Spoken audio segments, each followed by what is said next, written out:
Hello everyone, welcome back to my YouTube channel radiation technology. तो पिछली videos में हमने देखा था कि हम पढ़ रहे थे कॉन्ट्रास्ट मीडिया के बारे में कि व्हाट इज़ कॉन्ट्रास्ट मीडिया और इसको हम कहाँ कहाँ यूज़ करते हैं और इसके कितने टाइप्स होते हैं। ठीक है, तो हमने पहले देख लिया था व्हाट इज़ कॉन्ट्रास्ट मीडिया, कहाँ यूज़ कर रहे हैं। बट मैं आपको बोलना चाहूँगी कि प्रीवियस वीडियो में एक छोटी सी मिस्टेक हो गई थी हमसे, जो मैं आपको इस वीडियो में थोड़ा सा क्लियर करना चाहती हूँ। पिछले वीडियो में जब मैंने आपको क्लासिफिकेशन ऑफ कॉन्ट्रास्ट मीडिया पढ़ाया था, तो इसके अंदर मैंने बताया था कि क्लासिफिकेशन ऑफ कॉन्ट्रास्ट मीडिया दो टाइप का होता है एटॉमिक वेट के बेसिस पे। एटॉमिक वेट के बेसिस पे ये दो टाइप का होगा, पॉजिटिव कॉन्ट्रास्ट मीडिया और नेगेटिव कॉन्ट्रास्ट मीडिया। और पॉजिटिव कॉन्ट्रास्ट मीडिया को फर्दर हमने वाटर सॉल्युबिलिटी के बेसिस पे, वाटर में कितना सॉल्युबल है उसके बेसिस पे दो भागों में डिवाइड किया था, वाटर सॉल्युबल और वाटर इनसॉल्युबल। और यहाँ ये मुझे क्या प्रॉब्लम हुई थी, यहाँ मुझे से ये गलती हुई थी कि मैंने वाटर इनसॉल्युबल को इधर कर दिया था और वाटर सॉल्युबल की जगह, क्योंकि हमें पता है वाटर इनसॉल्युबल जो कॉन्ट्रास्ट मीडियम होता है वो होता है बेरियम सल्फेट, जो कि मैंने बाद में उसको बिल्कुल करेक्ट किया है, बाद में आपको बहुत अच्छे से वही समझाया है जो होता है। बट इस क्लासिफिकेशन में, इस चार्ट में मैंने ये गड़बड़ कर दी थी जो मुझसे हो गई थी, and I am extremely sorry for that. कि water insoluble contrast media barium sulphate होता है, वाटर सॉल्युबल के हमने दो पार्ट किए थे, हाई ऑस्मोलर कॉन्ट्रास्ट मीडिया और लो ऑस्मोलर कॉन्ट्रास्ट मीडिया। बाकी फर्दर मैंने इन सबको अच्छे से वही समझाया है कि वाटर इनसॉल्युबल में ही बेरियम सल्फेट को समझाया है, वाटर सॉल्युबल में ही HCl और LCl को समझाया है। बट इतनी सी प्रॉब्लम इस चार्ट में हो गई थी, तो प्लीज़ इस चीज़ को मेंशन कर लीजिएगा। अगर आपने इस चीज़ से नोट्स बनाए हैं तो आप उस चीज़ को मेंशन उसमें दोबारा कर लीजिएगा। तो हम बढ़ते हैं इस बार आगे की तरफ। हमने जो प्रीवियस वीडियो में देखा था कि जो वाटर सॉल्युबल कॉन्ट्रास्ट मीडिया होता है, यानी आयोडीन बेस्ड पे जो कॉन्ट्रास्ट मीडिया होता है वाटर सॉल्युबल होता है, ऑर्गेनिक आयोडीन हो जो उसमें होता है, और उसको हमने फर्दर डिवाइड किया था हाई ऑस्मोलर कॉन्ट्रास्ट मीडिया, लो ऑस्मोलर कॉन्ट्रास्ट मीडिया। तो हमने देखा था हाई ऑस्मोलर कॉन्ट्रास्ट मीडिया कौन सा होता है, जिसके अंदर कॉन्ट्रास्ट मीडिया दो भागों में टूटता है, वो भी आयनिक कॉन्ट्रास्ट मीडियम कहलाता है। इसके अलावा जो लो ऑस्मोलर कॉन्ट्रास्ट मीडिया था उसके अंदर भी हमने देखा था कि दो टाइप से हमने उसकी ऑस्मोलरिटी कम की थी। एक तो कम आयनों में टूटे, बट वो टूटेगा आयनों में डिसोसिएशन उसका होगा बट कम आयन्स में होगा, तो इसलिए हम वो भी कॉन्ट्रास्ट मीडिया आयनिक कॉन्ट्रास्ट मीडिया कहलाएगा। और कुछ था कि वो डिसोसिएशन उसका बंद हो जाएगा, इसलिए वो जो कॉन्ट्रास्ट मीडिया होगा वो नॉन आयनिक कॉन्ट्रास्ट मीडिया होगा। और एक क्वेश्चन है आयनिक कॉन्ट्रास्ट मीडिया और नॉन आयनिक कॉन्ट्रास्ट मीडिया में डिफरेंशिएशन है, फिर difference between ionic and non ionic contrast media. और ये बहुत ज़्यादा कॉमन क्वेश्चन है और ये बहुत बार हमारे प्रीवियस एग्जाम्स में पूछा गया है। ठीक है, DRT और BRT दोनों के लिए। तो हम इसका एक बार ब्रीफली देख लेते हैं कि what is the difference between ionic contrast media और नॉन आयनिक कॉन्ट्रास्ट मीडिया। ठीक है, ionic contrast media, this type of contrast media splits into ions after administration, कि अब मतलब जब उसको एडमिनिस्ट्रेट किया जाता है बॉडी के अंदर, तो जो कॉन्ट्रास्ट मीडिया है होता है वो दो भागों में, दो आयंस में टूट जाता है, तो ये होता है आयनिक कॉन्ट्रास्ट मीडिया। जबकि जो नॉन आयनिक कॉन्ट्रास्ट मीडिया होता है does not split into ions after administration, कि ये नहीं टूटता है आयंस के अंदर एडमिनिस्ट्रेशन के बाद में। ठीक है, इसके अलावा ionic contrast media high osmolarity होती है क्योंकि ये आयंस में टूट रहा है इसलिए, और नॉन आयनिक में लो ऑस्मोलरिटी होती है क्योंकि ये आयंस में नहीं टूट रहा है। आयनिक कॉन्ट्रास्ट मीडिया क्योंकि आयंस में टूट रहा है इसीलिए ये टॉक्सिक ज़्यादा होगा, क्योंकि आयंस जो होते हैं वो टॉक्सिसिटी फैलाते हैं। मोस्टली जो कैटायंस जो होते हैं, यानी जो पॉजिटिव आयंस होते हैं, सोडियम आयन वगैरह, ये जो होते हैं टॉक्सिसिटी फैलाते हैं। और ये जो होते हैं नॉन आयनिक कॉन्ट्रास्ट मीडिया वो लेस केमिकल टॉक्सिक होते हैं, क्योंकि इनमें कोई आयंस ही नहीं होते जो टॉक्सिसिटी करेंगे। ठीक है, इसके अलावा जो आयनिक कॉन्ट्रास्ट मीडिया होता है वो इंक्रीज हाइपर सेंसिटिविटी रिएक्शन, जो हाइपर सेंसिटिविटी रिएक्शन होती है वो इसकी ज़्यादा होगी। क्यों? क्योंकि वही मैंने आपको बताया आयंस होते हैं इसके अंदर, दैट्स वाई ये क्या होगा कि हमारी बॉडी से ज़्यादा रिएक्ट करेगा, इसलिए इनकी जो हाइपर सेंसिटिव रिएक्शंस जो होती है ये बढ़ा देता है आयनिक कॉन्ट्रास्ट मीडिया। जबकि non ionic contrast media decrease ही करता है, मतलब कंपेयर टू आयनिक। ऐसा नहीं कि हमारी बॉडी में पहले से हाइपर सेंसिटिविटी चल रही जो कम करेगा, नहीं, कंपेयर टू आयनिक ये क्या करेगा, मतलब उस चीज़ को नहीं फैलाएगा, उस चीज़ को बढ़ाएगा नहीं। ठीक है, इसके अलावा आयनिक कॉन्ट्रास्ट मीडिया में जो आयोडीन का जो रेशियो होता है वो होता है 3:2 कंपेयर टू जो उसके सॉल्वेंट पार्टिकल होते हैं उसके कंपैरिजन में आयोडीन का रेशियो, मतलब सॉल्यूशन के अंदर आयोडीन सॉल्यूट होगा और सॉल्वेंट जो होगा, सॉल्वेंट के कंपैरिजन में इसका जो रेशियो होता है 3:2 होता है, जबकि नॉन आयनिक के अंदर 3:1 होता है। ठीक है, इसके अलावा the reason of water solubility in is मतलब यहाँ पे अब इसमें पता है दोनों वाटर सॉल्युबल होता है। हमने देखा था कि वाटर इनसॉल्युबल कॉन्ट्रास्ट मीडिया कौन सा था, बेरियम सल्फेट, जबकि जो आयोडीन वाले थे, ऑर्गेनिक आयोडीन वाले, वो कौन से थे, वाटर सॉल्युबल कॉन्ट्रास्ट मीडिया थे। यानी आयनिक और नॉन आयनिक दोनों वाटर सॉल्युबल है, बट इनकी जो वाटर सॉल्युबिलिटी के पीछे का जो रीज़न है, जल में घुलने के पीछे का जो कारण है, वो दोनों में अलग अलग है। तो आयनिक के अंदर रीज़न क्या है, डिसोशिएशन ऑफ द आयंस और मॉलिक्यूल्स इन द सॉल्यूशन, क्योंकि ये क्या होता है आयंस में टूट रहे हैं, मॉलिक्यूल इसके जो मॉलिक्यूल्स हैं वो आयंस में डिसोशिएट हो रहे हैं, तो इस वजह से ये वाटर सॉल्युबल होते हैं। क्योंकि हमें पता है कि जब ये आयंस में टूटेगा, ठीक है, सोडियम आयन और मान लीजिए जो भी दूसरा आयन होता है, तो ये क्या होगा, क्या बोलते हैं, ये वाटर के साथ रिएक्शन कर सकते हैं। तो दैट मीन्स क्या होगा कि इनकी वाटर सॉल्युबिलिटी का कारण है dissociation of molecules in the solution. But जो नॉन आयनिक है, नॉन आयनिक का क्या होता है वाटर सॉल्युबिलिटी के कारण हाइड्रोजन बॉन्डिंग किस किस के बीच में, side chain and water molecule, जो किसकी साइड चेन होती है बेंजीन रिंग पे, जो आयोडीन बेंजीन रिंग होती है उसकी जो साइड चेन होती है उसके वाटर मॉलिक्यूल के बीच में जो हाइड्रोजन बॉन्डिंग है वो इसकी वाटर सॉल्युबिलिटी का कारण बनता है। ठीक है, इसके अलावा आयनिक कॉन्ट्रास्ट मीडिया की डोज को आप इंक्रीज नहीं कर सकते, dose can not be increase due to their high osmolarity, क्योंकि पहले से इतनी ज़्यादा ऑस्मोलरिटी है कि पहले से ही टॉक्सिक है, तो आप इसकी डोज को और नहीं बढ़ा सकते हो। जबकि जो नॉन आयनिक कॉन्ट्रास्ट मीडिया होता है उसकी डोज को आप can be increase by factor of 2, 2 के फैक्टर से 2 गुना आप इसकी डोज को बढ़ा सकते हो, क्योंकि इसकी ऑस्मोलरिटी पहले ही आयनिक कॉन्ट्रास्ट मीडिया से आधी है, their osmolarity is half than ionic contrast media, तो आप इसकी नॉन आयनिक कॉन्ट्रास्ट मीडिया की जो ऑस्मोलरिटी है वो आप बढ़ा सकते हैं। ठीक है, और इसके अलावा आयनिक कॉन्ट्रास्ट मीडिया के एग्जांपल होते हैं डायट्रिजोएट और आयोथैलेमेट। ठीक है, और जो नॉन आयनिक कॉन्ट्रास्ट मीडिया के एग्जांपल हमें याद रखने हैं वो है आयोपेमिडोल और आयोहेक्सोल। आयोहेक्सोल का नाम आपने बहुत बार सुना होगा, क्योंकि कॉमनली हम आयोहेक्सोल को ही यूज़ करते हैं इन द सीटी स्कैन और आईवीपी, इन सब चीज़ों के अपन क्या यूज़ करते हैं आयोहेक्सोल। तो ये आपको आयनिक और नॉन आयनिक कॉन्ट्रास्ट मीडिया के डिफरेंसेस जो है वो आपको ध्यान में रखने हैं, क्योंकि ये क्वेश्चन हमेशा मतलब मोस्टली कॉन्ट्रास्ट मीडिया के ऊपर ये क्वेश्चन पूछा गया है। अब हमारा जो नेक्स्ट क्वेश्चन बनता है कॉन्ट्रास्ट मीडिया पे वो बनता है toxicity. Toxicity due to contrast media, की कॉन्ट्रास्ट मीडिया के कारण क्या टॉक्सिसिटी होती है हमारी बॉडी में, क्या क्या इसको डिसएडवांटेज होते हैं। ठीक है, तो ये हम देखेंगे कि इसमें टॉक्सिसिटी को हमने 4 भागों में डिवाइड किया है। सबसे पहला आएगा reaction unrelated to contrast media, ऐसे रिएक्शंस हमारी बॉडी में हो रहे हैं कॉन्ट्रास्ट मीडिया के डालने के बाद में जो कि कॉन्ट्रास्ट मीडिया से रिलेटेड नहीं है, अनरिलेटेड है। जैसे फर्स्ट आता है पायरोजेनिक। पायरोजेनिक का मतलब होता है कि जिस इंजेक्शन से, जिस आईवी सेट से आपने कॉन्ट्रास्ट मीडिया डाला है बॉडी के अंदर, इंट्रोड्यूस किया है, वो अनस्टेराइल था, उसके कारण इन्फेक्शन हो गया है, तो उसे हम कहेंगे पायरोजेनिक। ठीक है, इसके अलावा vasovagal, vasovagal specially in anxious patient. Vasovagal का मतलब क्या होता है, हमारी एक नर्व होती है क्रेनियल नर्व, वेगस नर्व। ठीक है, वेगस नर्व, इस 10th वेगस नर्व के कारण एक की हाइपर एक्टिविटी, इसकी हाइपर एक्टिविटी के कारण क्या होता है, सडन फॉल हो जाता है बीपी में, सडन फॉल। ठीक है, ये बेचैनी, जब एंशियस पेशेंट होता है, जो बेचैन पेशेंट होता है उसके अंदर मेनली ये हो जाता है, और ये कॉन्ट्रास्ट मीडिया से अनरिलेटेड है, इसका कोई भी लेना देना नहीं है कॉन्ट्रास्ट मीडिया से। इसमें क्या होता है, जब पेशेंट एंशियस होता है यानी उसमें वो बेचैनी होती है, तो जो वेगस नर्व जो होती है हमारी 10th क्रेनियल नर्व, उसकी हाइपर एक्टिविटी के कारण सडन फॉल ऑफ बीपी हो जाता है, जिसे हम कहते हैं वैसोवेगल। ठीक है, इसके अलावा एक्सेसिव डिहाइड्रेशन, डिहाइड्रेशन भी हो सकता है, आपने पानी नहीं पिया है सुबह से। ठीक है, इसके अलावा hypertensive attacks in patient with phaeochromocytoma की एक स्पेशल कंडीशन होती है फियोक्रोमोसाइटोमा की। फियोक्रोमोसाइटोमा क्या होता है कि हमारे जो एड्रिनल ग्लैंड होती है हमारे किडनी के ऊपर, ही किडनी है, किडनी के ऊपर यहाँ पे एड्रिनल ग्लैंड होती है, और इसके ऊपर एक नॉन कैंसरस ट्यूमर होता है। ठीक है, नॉन कैंसरस ट्यूमर होता है जो कि हार्मोन्स को सिक्रीट करता है, और वैसोडायलेटर्स और वैसोकॉन्स्ट्रिक्टर्स को, मतलब मेनली ये कॉर्टिसोन को सिक्रीट करता है, इसे हम कहते हैं फियोक्रोमोसाइटोमा। ठीक है, क्या होता है, हमारे किडनी के एड्रिनल ग्लैंड के ऊपर एक नॉन कैंसरस ट्यूमर होता है जो कि हार्मोन सिक्रीट करता है, इसे हम कहते हैं फियोक्रोमोसाइटोमा। इसके पेशेंट्स में हाइपरटेंसिव अटैक्स आने के चांस रहते हैं। हाइपरटेंसिव मतलब बीपी बढ़ जाना एकदम से, तो बीपी हाइपरटेंशन, यानी बीपी बढ़ जाने को हाइपरटेंशन कहते हैं, तो इसके कारण हाइपरटेंसिव अटैक्स आ सकते हैं ओनली ऑन फियोक्रोमोसाइटोमा के पेशेंट्स को।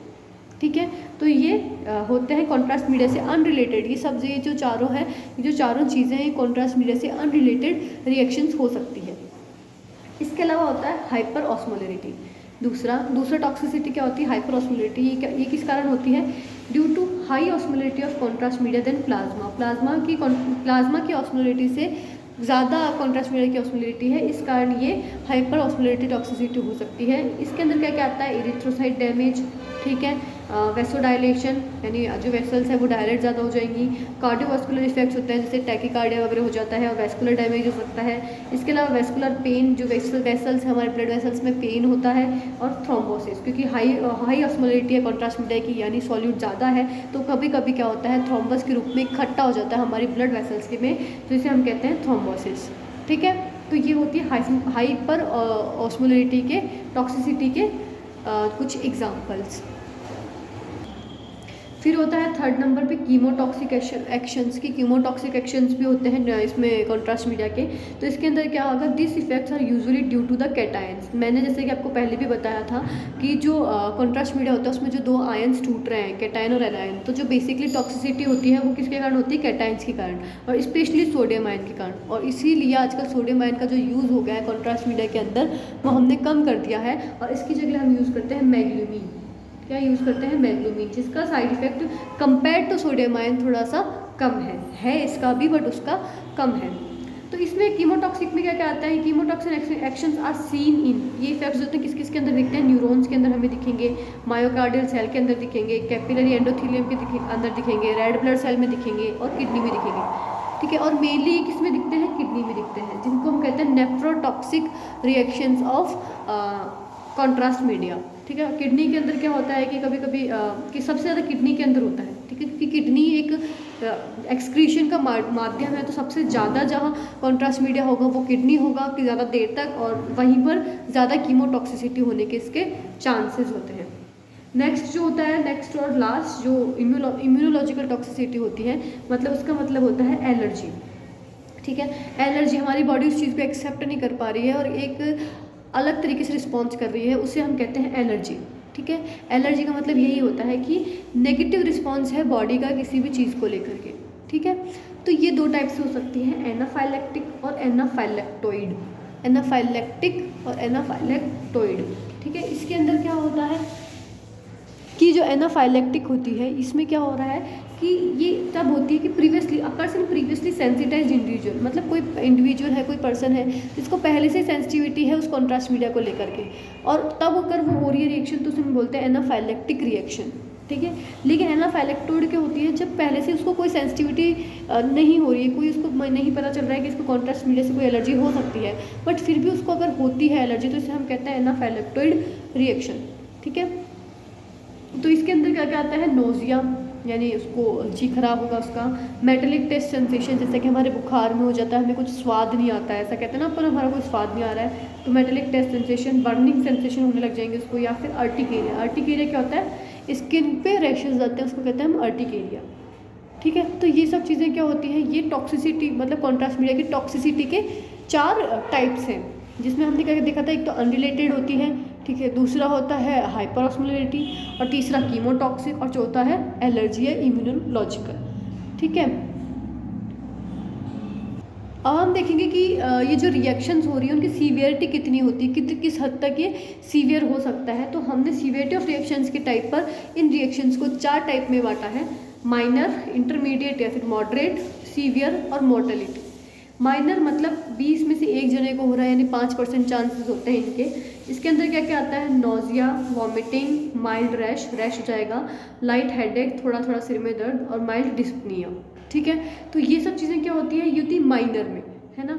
और इसके अंदर क्या होता है, कोई ट्रीटमेंट नीडेड नहीं होता है, आपको ट्रीटमेंट की ज़रूरत नहीं होती है। रिक्वायर्स अश्योरेंस, एश्योर करते रहो पेशेंट को कि हाँ भाई आपको कुछ नहीं होगा, आप ठीक हैं, और उनको बार बार में उनसे पूछते रहिए कि आप ठीक है ना, और उनको विश्वास दिलाइए कि हाँ आपको कुछ नहीं हो रहा है, सिर्फ एक कॉन्ट्रास्ट मीडिया है, वो आपकी बॉडी में इंट्रोड्यूस हो रहा है। ठीक है, तो इसे कहते हैं, इसमें क्या होता है, माइनर सीवियरिटी के अंदर ये सब चीज़ें आती हैं। फिर आता है इंटरमीडिएट और मॉडरेट रिएक्शंस। तो इंटरमीडिएट में क्या होता है कि 100 में से 1% को ये रिएक्शन होगी, तो इसके चांसेस कितने हैं, 1% है। तो इसके अंदर क्या होता है, एक्सटेंसिव अर्टिकेरिया, कि बहुत ज़्यादा फैला है, यानी पूरी बॉडी में रैशेज हो जाएंगे। ठीक है, फेशियल इडिमा यानी फेस पे सूजन आ जाएगी, माइल्ड चेस्ट पेन, चेस्ट में पेन होगा थोड़ा थोड़ा, और हाइपोटेंशन यानी बीपी गिर जाएगा, यानी बीपी का फॉल डाउन हो जाएगा, फॉल आउट हो जाएगा, तो हाइपोटेंशन हो सकता है। तो ये 4 टाइप की इसके अंदर रिएक्शंस हो सकती है। इसमें ट्रीटमेंट की रिक्वायरमेंट होती है कि इसमें ट्रीटमेंट आपको थोड़ा बहुत जो भी ट्रीटमेंट है आपको उसको ड्रिप देनी है या फिर सेलाइन चढ़ाना या जो भी है कोई इंजेक्शन देना है, तो ये सब चीज़ें आप इसमें दे सकते हो। नो नीड फॉर हॉस्पिटलाइजेशन, मतलब इसमें ये इंटरमीडिएट है, मॉडरेट रिएक्शंस है, इसमें आपको हॉस्पिटलाइजेशन की कोई ज़रूरत नहीं है, ठीक है। फिर आता है सीवियर, ये 2000% में सिर्फ एक को होगा, इसकी जो चांसेस है, प्रोबेबिलिटी है वो 0.05% होती है। इसके अंदर आएगा सर्कुलेटरी कोलैप्स, ठीक है, कि जो भी फंक्शन है सर्कुलेशन की, सर्कुलेटरी कार्डियोवैस्कुलर जो भी फंक्शन है वो कोलैप्स हो जाएंगे। पल्मोनरी इडीमा, ठीक है, जो भी पल्मोनरी पार्ट है अपना उसमें इडीमा आ जाएगा। सीवियर एंजाइना, एंजाइना का जो दर्द होता है हमारे चेस्ट में वो सीवियर एंजाइना हो जाएगा। कोमा में जा सकता है पर्सन, या फिर कार्डिक और रेस्पिरेटरी अरेस्ट हो सकता है इसको, यानी हार्ट अटैक के कंडीशंस हो सकते हैं। तो इसके अंदर आपको क्या होता है, requires hospitalisation and intensive care की आपको बहुत ज़्यादा ज़रूरत होगी, ठीक है। फिर आता है मोर्टेलिटी, जिसका मतलब हो जाएगा सीधा का सीधा क्या हो रहा है, इसमें डेथ हो रही है पर्सन की, कि ये होता है 40,000 में से एक पेशेंट को, तो इसकी जो प्रोबेबिलिटी होती है वो 0.0025% होती है, यानी बहुत ही कम। 40,000 पर्सन में सिर्फ एक बंदे को इतनी भयंकर एलर्जी होगी कि वो सीधा डेथ को लीड करेगा, ठीक है। तो ये होती है सीवियरिटी ऑफ रिएक्शंस के अकॉर्डिंग रिएक्शंस के टाइप, कॉन्ट्रास्ट मीडिया से रिएक्शंस के टाइप। तो ये भी 5 नंबर में अगर आपके पास क्वेश्चन आ जाए, इसका क्वेश्चन एक इस टाइप से भी आ सकता है कि describe adverse reaction of contrast media, 5 number का आया तो आप इसमें ये भी लिख सकते हैं, ठीक है। अब आएगा प्रिवेंशन ऑफ कॉन्ट्रास्ट। प्रिवेंशन, ये जो रिएक्शंस है तो इसलिए हम इसकी रोकथाम क्या है, प्रिवेंशन कैसे हो सकता है। Avoid contrast media study of patient over 50 years of age, तो ये कॉन्ट्राइंडिकेशन, इसको प्रिवेंशन भी कह सकते हैं और कॉन्ट्राइंडिकेशन भी कह सकते हैं कि 50 साल के ऊपर वाले पेशेंट्स की कॉन्ट्रास्ट मीडिया स्टडी आप करिए ही मत, ठीक है।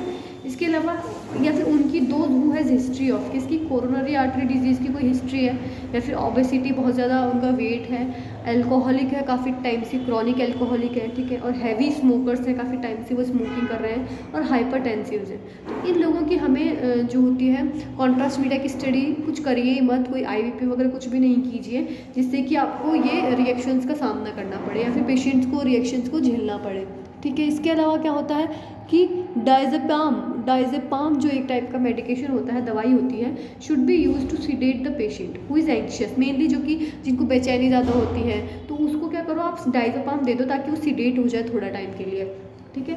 और द रेडियोग्राफर और रेडियोलॉजिस्ट मस्ट रिमेन काम, जब आप कोई इन्वेस्टिगेशन कर रहे हो तो सबसे पहली बात है कि आपको काम डाउन रहना है और शुड नॉट अराउज एंजाइटी और फियर, और उसको डराना नहीं है पेशेंट को, उसको काम डाउन करना है कि ये सिर्फ एक छोटा सा इंजेक्शन है, इससे आपको कुछ नहीं होगा, ठीक है। आपका काम डाउन होना उस सिचुएशन में is more important than anything, okay.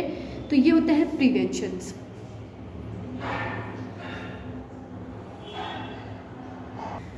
अब देखा जाएगा ट्रीटमेंट। अभी रिएक्शंस अगर हो जा रही हैं तो आप ट्रीटमेंट कैसे करोगे ये भी आपको पता होना चाहिए। तो when ever contrast media is being injected, जब कॉन्ट्रास्ट मीडिया डाला जा रहा है तो radiologist must make sure that appropriate equipment for initial treatment of contrast reaction is kept ready, कि आपको पहले से ही जो नॉर्मल जो इक्विपमेंट है, जो इनिशियल इक्विपमेंट है ट्रीटमेंट के लिए, वो आपके पास में रेडी होनी चाहिए, क्योंकि कॉन्ट्रास्ट रिएक्शन किसी को भी हो सकती है। तो सबसे पहले 2 बेसिक रूल्स को बताया जाता है। First, make sure that the drugs for allergic reactions are available before injecting the contrast, की जो ड्रग्स होती है एलर्जिक रिएक्शन के लिए, एपिनेफ्रिन या एंटीहिस्टामिन ड्रग्स, ठीक है, ये सब चीज़ें पहले से आपके पास में प्रेजेंट हो, ठीक है। इसके अलावा never leave the patient unattended after contrast, मतलब जब कॉन्ट्रास्ट आपने इंजेक्ट कर दिया तो पेशेंट को कभी भी उसको अनअटेंडेड मत छोड़ो, हमेशा उसके पास में कोई ना कोई होना ज़रूरी है, ठीक है, जब तक एग्जामिनेशन कंप्लीट नहीं हो जाता है, ठीक है। इसके अलावा no patient will have serious reaction after 60 minutes, मतलब जो ये हमारा मेन है कि जब आपने कॉन्ट्रास्ट उसको लगा दिया उसके 1 घंटे के बाद में उसको कोई सीरियस रिएक्शन नहीं होगा। छोटा मोटा रिएक्शन उसको हो सकता है बट सीरियस रिएक्शन उसको नहीं होगा। अब जो बेसिक ट्रीटमेंट के जो रूल्स हैं और उसकी जो मेनली जो हमें 3 चीज़ें हमारे पास हमेशा रेडी रखनी है वो है ऑक्सीजन, कि मान लीजिए उसको एकदम से कोई रेस्पिरेटरी ट्रैक रिलेटेड कोई बीमारी हो गई है, डिस्पनिया हो रहा है, फिर रेस्पिरेटरी उसको प्रॉब्लम हो रही है, तो आपके पास ऑक्सीजन होनी चाहिए और हमेशा हमें हाई डोज ऑक्सीजन यूज़ करनी चाहिए वाया फेस मास्क, और कितनी 10 से 12 लीटर पर मिनट, ठीक है। एपिनेफ्रिन क्या होता है कि आपको ये मोस्ट इंपॉर्टेंट सिंगल मेडिकेशन है, ठीक है, सिर्फ एक सिंगल मेडिकेशन है मोस्ट इंपॉर्टेंट, जो कि करेगी एनाफाइलेक्टोइड रिएक्शंस के ट्रीटमेंट के लिए। एनाफाइलेक्टोइड ट्रीटमेंट मतलब क्या होता है कि जो कि उस पेशेंट को उस चीज़ से पहले कोई सेंसिटिविटी नहीं है बट उसको मतलब एक्सीडेंटली या इंसिडेंटली उसको अब हो गई है उससे रिएक्शन, तो ऐसे रिएक्शंस के लिए ट्रीटमेंट के लिए एपिनेफ्रिन मोस्ट इंपॉर्टेंट मेडिकेशन है, ये आपके पास में होनी चाहिए। ठीक है, इसके अलावा कॉर्टिकोस्टेरॉइड्स। अब कॉर्टिकोस्टेरॉइड्स होते हैं वो एक्यूट रिएक्शंस में काम नहीं करेंगे। ऐसा नहीं है कि उसको एकदम से अगर रेस्पिरेटरी ट्रैक्ट में दिक्कत हो रही है, डिस्पनिया हो रहा है या फिर कुछ भी ऐसी दिक्कत हो रही है तो आप कॉर्टिकोस्टेरॉइड लगा दो कि उसको सही हो जाएगा, नहीं। ये काम आते हैं लेट रिएक्शंस में, एक्यूट रिएक्शंस में काम नहीं आते। ये रिड्यूसिंग मतलब जो लेट रिएक्शंस हैं उनको रिड्यूस करने के काम में आएंगे, जैसे कि 48 आवर्स तक। ठीक है, तो ये होता है कॉर्टिकोस्टेरॉइड्स। तो ये तीनों चीज़ें जो होती हैं, ये तीनों चीज़ें आपके पास में होनी चाहिए, बेसिक ऑक्सीजन, एपिनेफ्रिन और कॉर्टिकोस्टेरॉइड, जिसमें से जो एपिनेफ्रिन है वो मोस्ट इंपॉर्टेंट होती है एनाफाइलेक्टेड रिएक्शंस के लिए। तो ये चीज़ आपको ध्यान रखनी है, और ये 2017 में पूछा हुआ क्वेश्चन है। ठीक है, कि आप कॉन्ट्रास्ट मीडिया के reaction describe about adverse reaction of contrast media and their treatment. ठीक है, तो आपको ये सब चीज़ें ध्यान में रखनी है। तो यहाँ पे हमारा कॉन्ट्रास्ट मीडिया का एक बड़ा क्वेश्चन कंप्लीट होता है। इसके अलावा आपको कॉन्ट्रास्ट मीडिया से रिलेटेड कोई भी डाउट या कोई भी क्वेरी या कोई भी क्वेश्चन से आप इसको पूछना चाहते हैं और भी कोई टॉपिक पढ़ना चाहते हैं तो आप कमेंट सेक्शन में कमेंट करके मुझे बता सकते हैं। इसके अलावा आप मुझे इंस्टाग्राम पर डायरेक्ट मैसेज DM करके भी आप मुझे बता सकते हैं, जिसकी जो मेरे इंस्टाग्राम चैनल की मैं लिंक इसके डिस्क्रिप्शन में डाल दूँगी। So thanks for watching and please like, share and subscribe this channel. Thank you.